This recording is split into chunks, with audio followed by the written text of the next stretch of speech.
Rising out of the patchwork of Hamilton County cornfields, the world headquarters of Beck's Hybrids is a gleaming campus of research, production, administration, and tradition. And for over 20 years, one man has been at the helm of this agricultural giant, Lawrence Sonny Beck. Was anybody ever more aptly named than Sonny Beck? I mean, he has a sunny disposition always. Sonny was born in 1940 and destined for the small family business. After graduating from Purdue in 1962 and completing his master's in agricultural economics in 1964, he then returned to work for the family business, started in 1937 by Sonny's father, Francis, and his grandfather, Lawrence. Sonny had a mind for business, the optimism of youth, and a work ethic to match his ambition for innovation and growth. I would describe myself as somewhat always feeling a bit inferior to others in terms of actual intellectual ability. And I always looked at the people at Purdue University, the engineers, they have to be a lot smarter than I am. They can do some of the stuff I can't do, but I'll bet I can outwork them. Sonny's work would help grow Beck's into what would eventually be a national leader in corn seed hybridization. Between his bachelor's and master's, Sonny married his high school sweetheart, Glenda.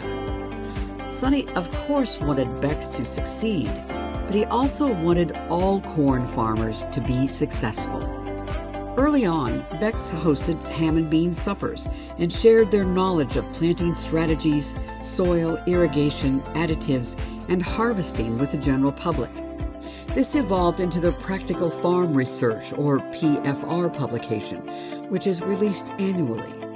Today, that information can also be accessed through Beck's Farm server software that computerizes the seed planting process.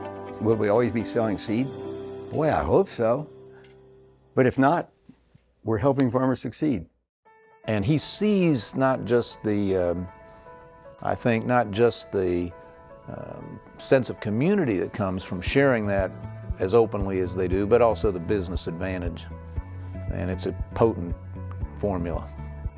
The 70s and 80s brought continued growth to both the company and bushels per acre for the farmer.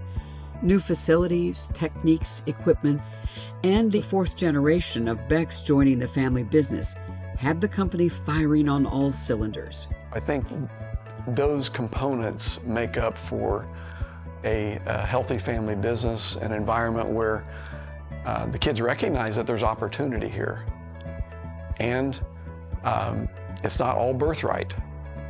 You have to show that you're willing and capable, of being part of it. Since the 90s, Beck's has celebrated going over the 300 bushel per acre record. At this point, the company was doubling in size every 5 years, but it was still about faith, family, and farm, and making sure the farmers succeeded. Farmers are in partnership with us, and they believe it, and we're helping them. We're not selling you a bag of seed, we're selling you a stand of corn. Sounds like a great marketing message, but the reality is that is authentically who the Beck family is.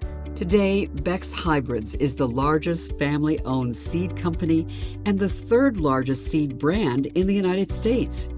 It offers nearly 300 different types of seeds to farmers, from corn to soybeans to wheat. Beck continues to push the envelope in seed hybridization to get the farmer the best product available. And through it all, Sonny, the CEO, still rides a dirt bike in the fields to check on his product. Well, I love being an agronomist, I love being out in the fields, but I want to show that to other people. And so I can keep up to date and I can see how our fields are performing with the things we're suggesting that they might do by doing that. And so it's not work. How lucky we are that this company and this family who, surely could have moved somewhere else, never did, chose to stay here, grow here. I would describe my dad as a person who loves what he does. He's a farmer at heart. He is a visionary, so he likes to think about how do I make things better, or how do we as a team make things better. and then he's willing to put in the hard work to get it done.